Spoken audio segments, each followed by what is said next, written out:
Network 10 has won a landmark defamation case against former Liberal staffer Bruce Lehrmann, but the final outcome was not a good look for any media company.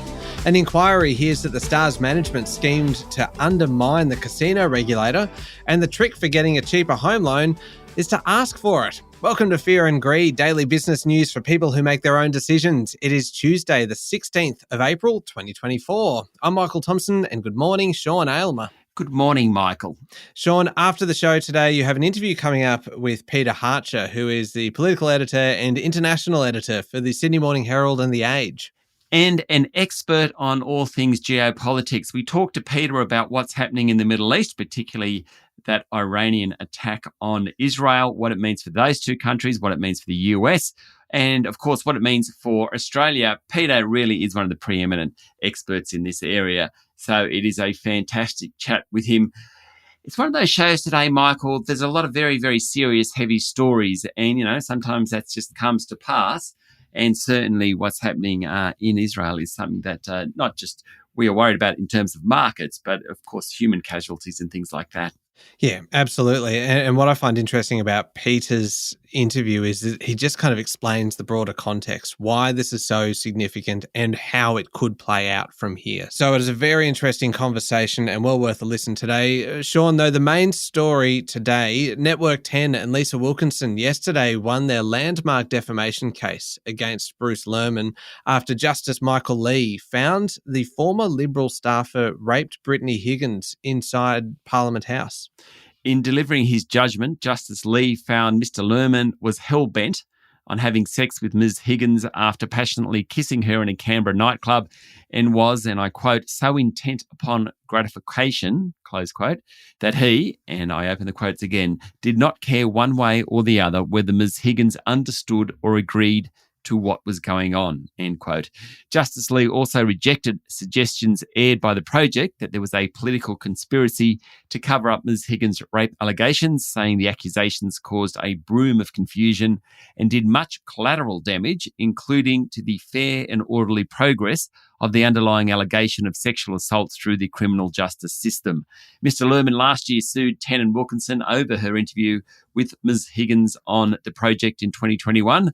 The interview detailed accusations that Mr. Lehrmann had raped Ms. Higgins, but the interview didn't name him as the alleged attacker. Mr. Lehrmann has always maintained his innocence and claimed that no sexual assault occurred between the pair, according to the Australian newspaper. Justice Lee made clear that his finding that Lehrmann raped Brittany Higgins was made to the civil standard of proof, meaning the balance of probabilities. Now, Sean, this has been a tragic case from the beginning. The personal toll on Ms. Higgins and others must have been enormous. But in the end, when you look at the legal case here, Network 10 and Lisa Wilkinson came out winners. Yes, it has certainly been played out in sordid detail in the media over months. Network 10 says the decision is a triumph for truth and a vindication for the courageous Brittany Higgins. But the network also came under fire from Justice Lee, who criticised Ms. Wilkinson and 10 for failing journalistic standards for a number of reasons. There were a series of points in the project's reporting that didn't make sense, were unchecked, and were unreasonable, Justice Lee said. Then there were the recent allegations from a former Seven Network staffer around the use of drugs and prostitutes to procure an interview with Mr. Lehrmann and paid for by Seven. 10 won the case, Michael, but neither 10 nor 7 really emerged from this looking particularly good. No. All right. How did local markets perform yesterday? The S&P ASX 200 closed down 0.5% to 7,752 points, which wasn't great, but probably better than expected given all the geopolitical noise around the place. The big banks were mixed, with Commonwealth Bank off 1.4%, CSL dropped more than 1%, Rio Tinto jumped 3.6%, Telstra's share price hit an 18-month low of $3.72 on light volume. In corporate news, NextDC's share price dropped 5% after coming out of a trading halt following a $1 billion plus capital raise to fund further development of data centres. Gold Road Resources share price dropped 7%, worst on the day, after it said it was looking at the $1 billion plus Greenstone gold mines business in Canada. And the aluminum and nickel stocks did best after a surge in the price of those commodities. Alumina Limited, for example, closed up 6%, best on the day for the top 200. And what about international markets? Well, I just was talking about those aluminum and nickel prices. They surged on the London Metal Exchange as traders responded to new US and UK sanctions that bans deliveries of any Russian supplies. The new restrictions are aimed at curbing President Vladimir Putin's ability to fund his military. Aluminum jumped as much as 9.4%, the most since the current form of the contract was launched back in 1987, while nickel rose as much as 8.8%. Russia is one of the largest producers of both commodities. Oil prices were also higher, though there wasn't quite the dramatic spike expected following Iran's deployment of over 300 projectiles towards Israel over the weekend. Iran, of course, is a major player in the oil sector. Traders are now waiting for Israel's response, and retaliation could very well push up oil prices very quickly. Gold pushed towards a new record, up more than 1%, and it's trading above $2,400 an ounce, reflecting all that geopolitical uncertainty. And the Aussie dollar is trading around 2-month lows, under 65 cents, as investors look for less risky assets. We might think the Aussie dollar is pretty risk-free, but there's nothing as safe as the US dollar. Okay, we've got a fair bit to get through today, Sean. We better take a quick break. We'll be back in a moment with the rest of the day's business news.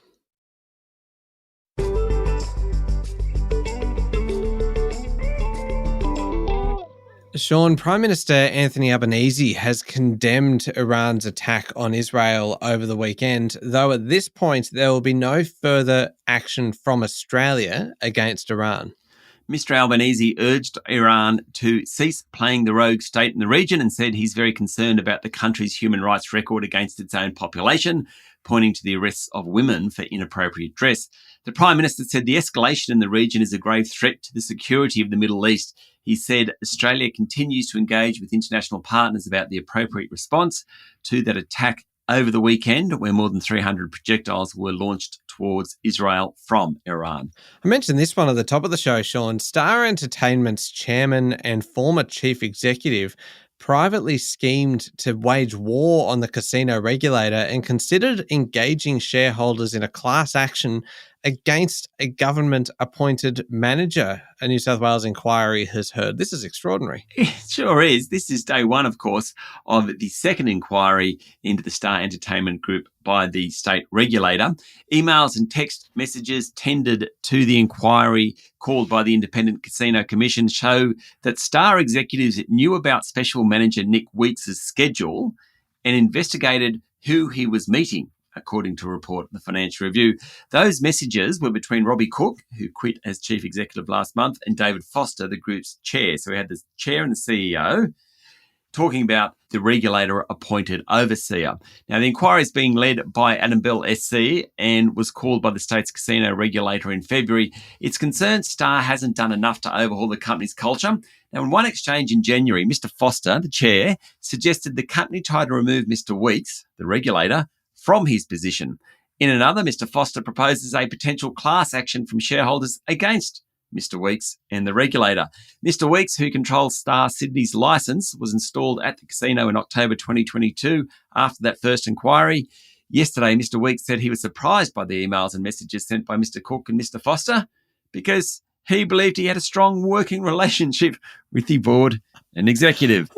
He also said governance at the casino has improved modestly. Star's share price fell another 5% yesterday. It'd be hard not to take that personally, wouldn't you? I thought I got on well with them. Yeah, it's pretty incredible, really. It's just amazing. Now, former competition czar Alan Fels says Australia's supermarket sector is less competitive than those in the US and Britain, and he supports the voluntary Food and Grocery Code of Conduct being made mandatory. Mr. Fels yesterday told a Senate inquiry that he's also concerned about the level of land banking by supermarket heavyweights Woolies and Coles, which could be limiting competition and the entry of new players. Given the Food and Grocery Code of Conduct is currently voluntary, it could be seen as tokenistic and very weak. But if it's made mandatory and allowed for stronger court action, it will be greatly strengthened, Professor Fels said. Former Labor Federal Minister Craig Emerson's interim report into the sector argues for the code to be made mandatory. Industry heavyweights Woolies and Coles are due to appear before the inquiry in coming days. Now, Sean, this is an interesting one. And look, part of it does seem a little bit it feels a little bit logical, right? That if you want a better deal on your home loan, you should ask for it. Which, I mean, it sounds easy in theory, but it's not always the easiest thing to do in practice, is it? But it could save you up to $2,000 in annual repayments without having to refinance your loan. Analysis by Sherlock, a startup whose software helps mortgage brokers negotiate home loans, shows lenders are willing to slice an existing mortgage rate by 0.46 percentage points on average when a customer or their mortgage broker contacts the banks and negotiates on price, according to a story in the Australian Financial Review. For a borrower with a $450,000 mortgage, such a rate reduction will save more than $2,000 each year in repayments. For a $6,000 loan, close to the national average, the savings would be $2,760. Repricing discussions on existing loans are becoming more popular as some customers find it harder to switch banks due to strict loan serviceability tests that the Australian Prudential Regulation Authority requires to be applied by any new lender. It's actually harder to shift lenders. The answer is to actually just push your current lender, Michael.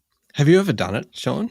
I have. I realised that in my previous loan, if I went and complained about the fact that people were getting a lower rate, and I got in the end, I got about 80 basis points less. Yeah.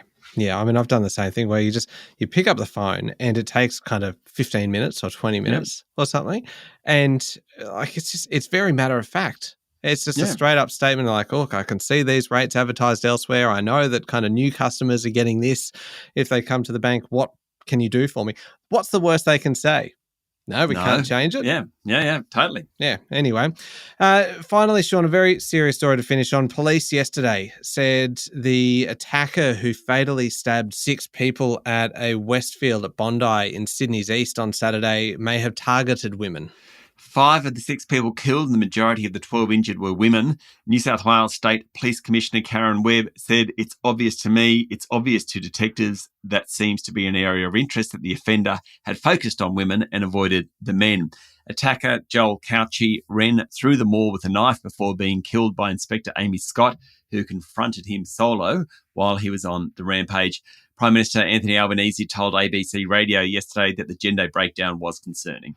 Turning to international news now, the world is awaiting Israel's response to Iran's attack over the weekend, and US President Joe Biden has warned that the US will not take part in any counteroffensive against Iran. The threat of open warfare erupting between Iran and Israel, dragging the US into the conflict, has triggered calls for restraint from global powers and the Arab nations. United Nations Secretary General Antonio Guterres told a Security Council meeting that the Middle East is on the brink and people of the region are confronting a real danger of a devastating full-scale conflict. US Secretary of State Antony Blinken, Defense Secretary Lloyd Austin spoke to counterparts, including in Saudi Arabia, Turkey, Egypt and Jordan, stressing the need to avoid escalation and the importance of a coordinated diplomatic response. The US, according to Reuters, has said it will continue to support Israel's defense, but will not participate in any counteroffensive. And we mentioned this one earlier in the show, Sean. Washington and London have prohibited metal trading exchanges from accepting new aluminum, copper and nickel produced by Russia and barred the import of the metals to the US and the UK. The action, aimed at disrupting Russian export revenue, comes as Washington has sought to punish Moscow for its invasion of Ukraine, which has killed or wounded tens of thousands and reduced cities to rubble, according to Reuters. Russia is a major producer of aluminum, copper and nickel. The US Treasury Department said the action would prohibit the London Metal Exchange and Chicago Mercantile Exchange from accepting new Russian production of those commodities. The measures will exempt the existing stock of Russian metal on these global exchanges so they can still be traded and withdrawn in an effort to minimise the risk to market stability. What it really has done, though, is push up the price, as we said earlier in the show. It's pushed up the prices of those commodities. All right. Up next is the Fear and Greed Daily interview. You are speaking today with Peter Harcher, the political editor and international editor from The Age and the Sydney Morning Herald. Sure am. Peter is great on global politics generally, but particularly on the Middle East. We talked to him about what's going on with Israel and Iran, what it means for the US and what it means for Australia. It's up next in the Fear and Greed playlist on your podcast platform or at fearandgreed.com.au. And while I'm mentioning the website, Sean, fearandgreed.com.au, head along there Pop your details in there. And when I say your details, it's just your name and your email address. And you can receive our newsletter, which comes out every Wednesday. Yeah, looking forward to this week's newsletter. We like to write about stuff that maybe is slightly contrary to the normal view of the world. I think that's probably how to describe it. What we're basically saying is we get to hear your opinion on things, Sean.